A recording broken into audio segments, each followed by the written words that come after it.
लगातार ये सत्संग सुन लिया, क्योंकि बचपन से ही हम ये सत्संग सुन लगे थे कि भगवान राम तीन लोक के परमात्मा हैं। इन्होंने रावण को मार दिया, बाली को मार दिया, इसलिए बड़े महान आत्मा थी। इसके अलावा यानी इसके अतिरिक्त तो इनके विशेष गुण नहीं हमने सुनने को आए कि कोई ऐसा कोई लाभ दिया हो। लेकिन ये ज्यादा प्रसिद्ध हुए इसी कारण से कि उस राक्षस को मार दिया जिसने देवता भी अपनी कैद में कर रखे थे। अब इस कथा से पता चला कि कितनी त्रुटियां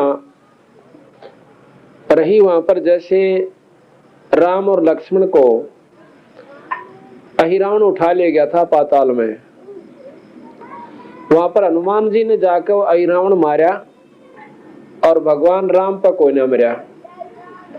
जब उनकी दोनों ने अपने कंधे पे बैठा ले गया, न्यू बैठ के चले गए जैसे बच्चे बैठा करें। अगर वो सर्वशक्तिमान थे उसकी उड़े गर्दन दाब देते। फिर क्या कहते हैं, ऐसे सुना करते थे हम कि ये तो भगवान ने लीला करनी थी।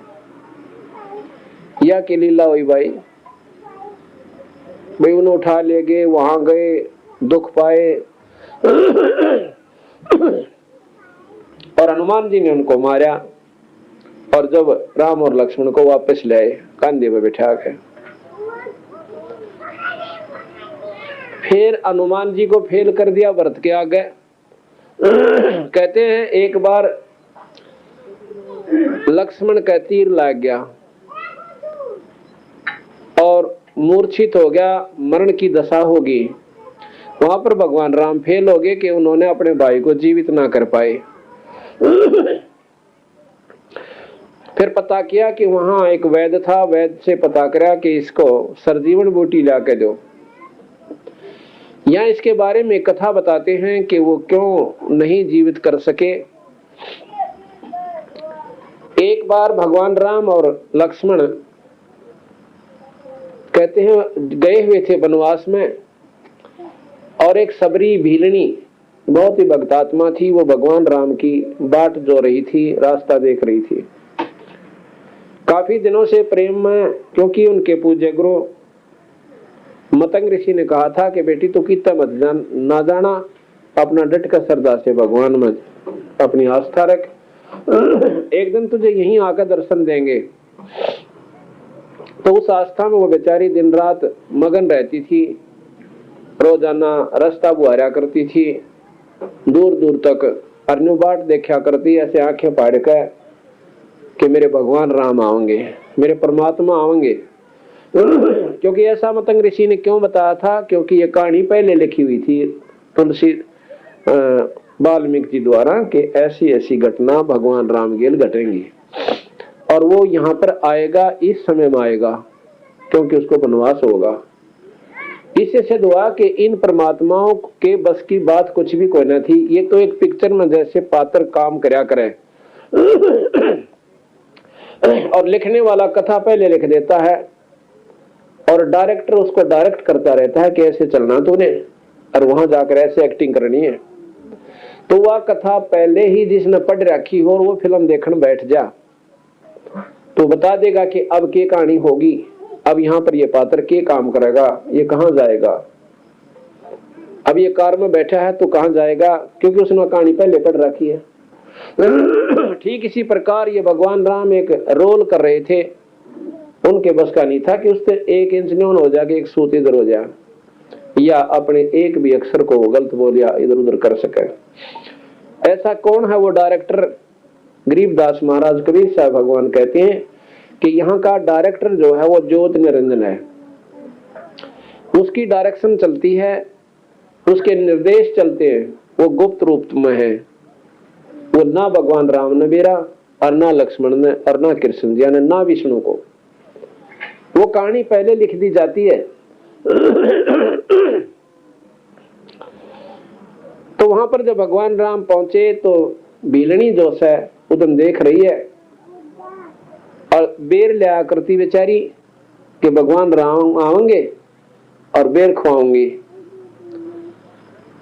तो जो ही भगवान राम आए, कहते हैं आनंद में खड़ी होगी, आत्म विभोर होगी, बहुत खुशी मनाई, आंखों में पानी भराई।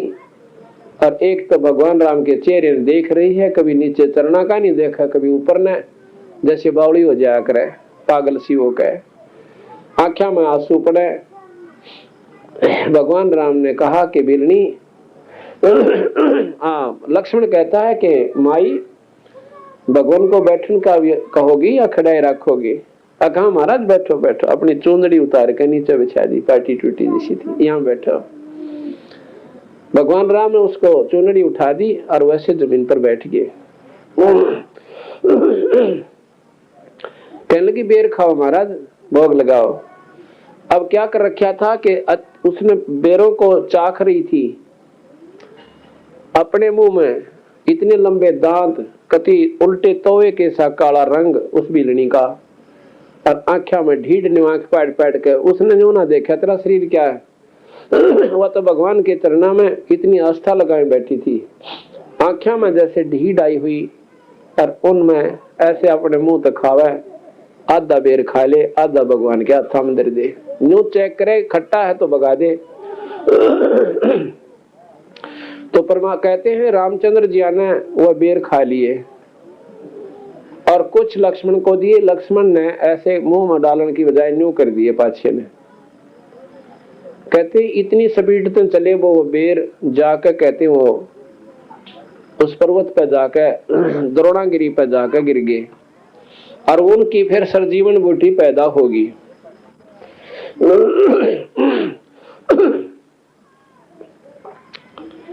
इन बातों का विचार किया जाए तो विशेष आगे चल के इसका विवेचन करेंगे, जो पता चलेगा। तो भगवान राम से राम लक्ष्मण जीवित नहीं हो पाया, क्योंकि वो तो सरजीवन ने जीवित करना था, राम के बस की बात नहीं थी, क्योंकि वो पहले ही कथा में तैयार थी, वो कहानी ऐसे ही बननी थी, ऐसा उन्होंने कहा। फिर परमात्मा रामचंद्र का रोल तो खत्म हो जाता है, जो होना ही था और उनके बस का था को ना, तो भगवान राम का रोल खत्म हो जाता है। यानी उनमें शक्ति अगर कहें तो फिर ना थी। अच्छा, फिर बताते हैं कि एक बार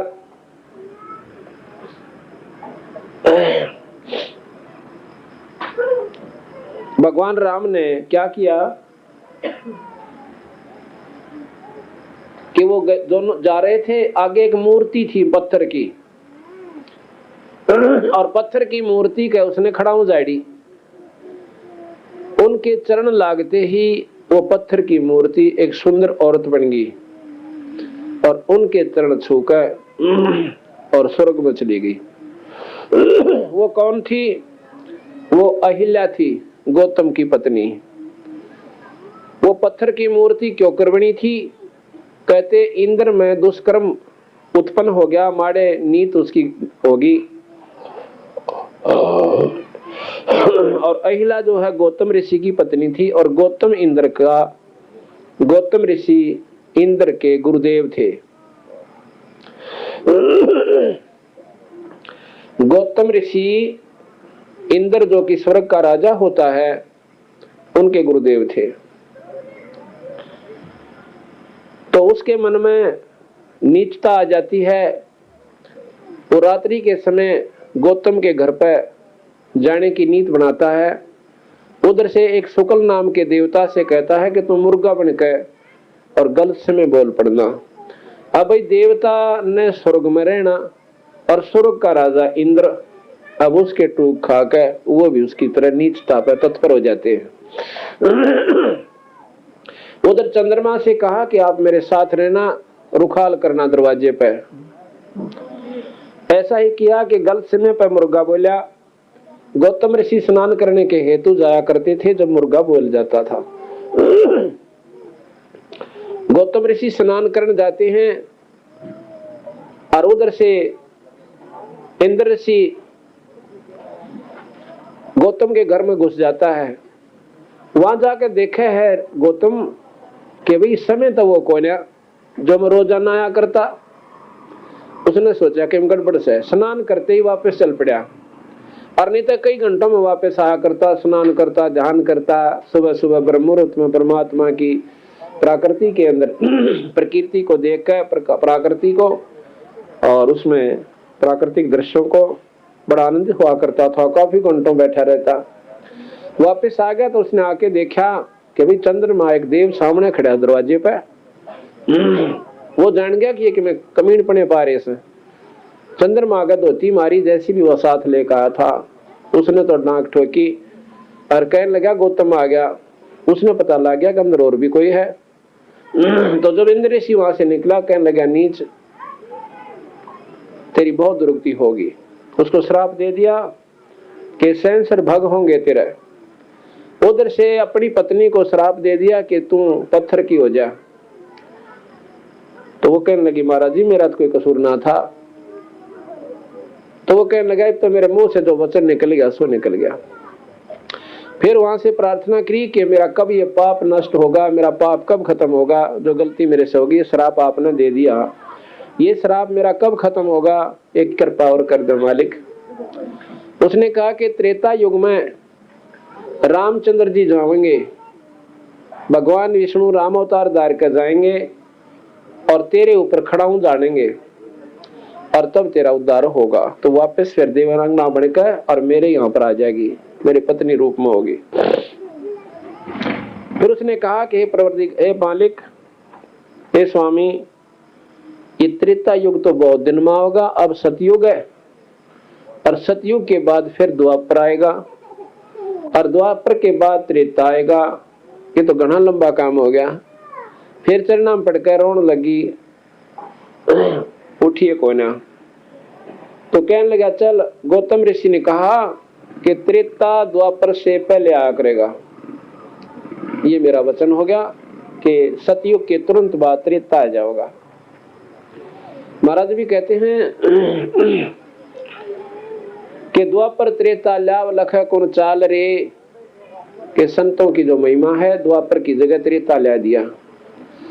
अब एक विचार कीजिए, राम तो एक सूखा रोल कर रहा था वहां पर, ये तो सारे जो संतों ने जो कह दिया उनके ऊपर वो नाच रहा था जैसे कठपुतली नाचा कर। अगर विचार किया जा तो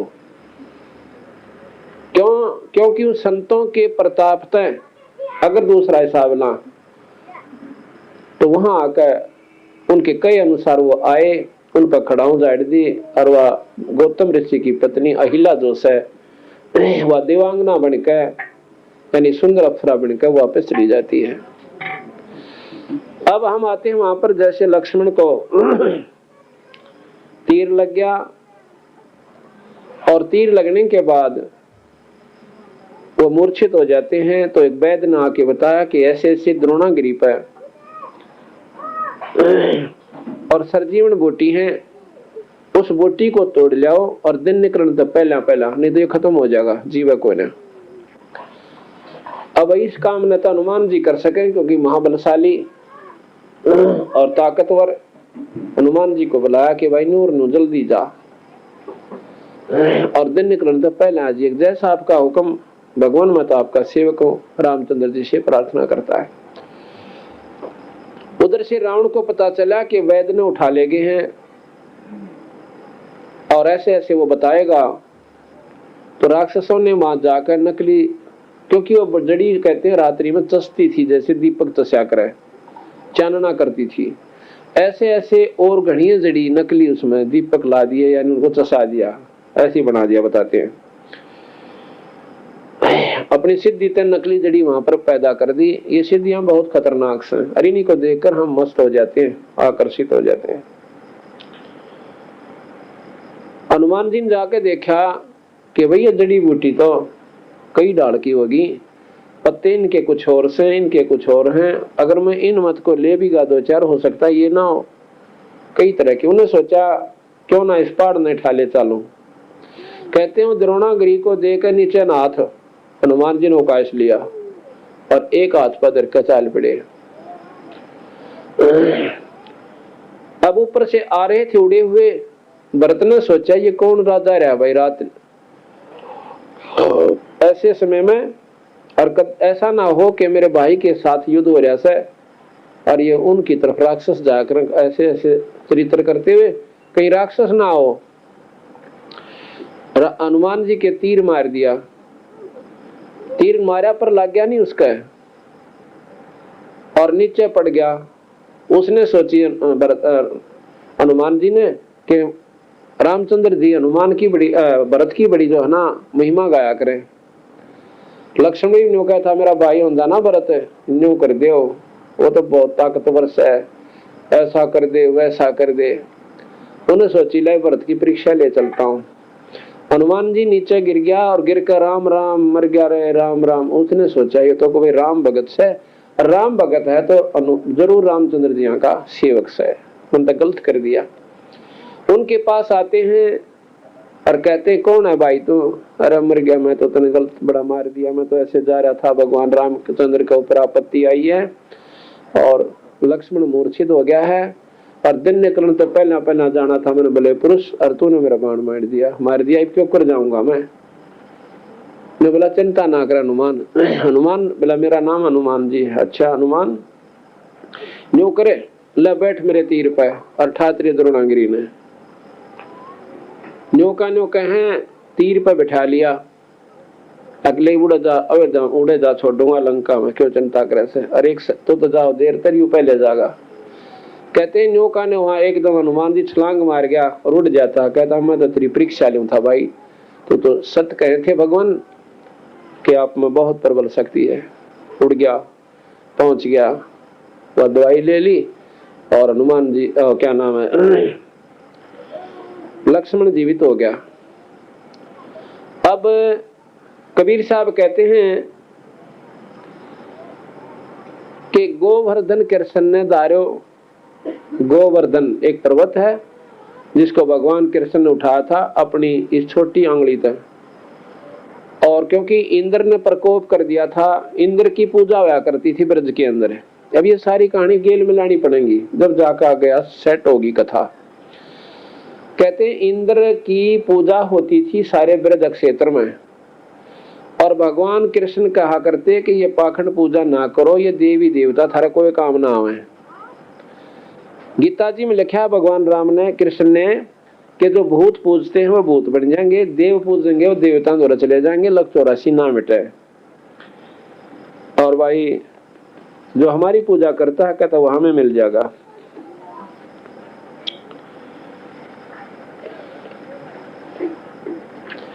तो इस प्रकार उन्होंने क्या किया,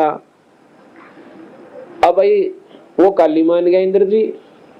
इंद्र जी ने सोचा कि तेरी कढ़ाई बंद होगी और ये तो एक साधारण से व्यक्ति यानी कृष्ण को, ये कौन है कृष्ण यादव, इसको पूजन लाएंगे। ले इसको भी बताता हूं।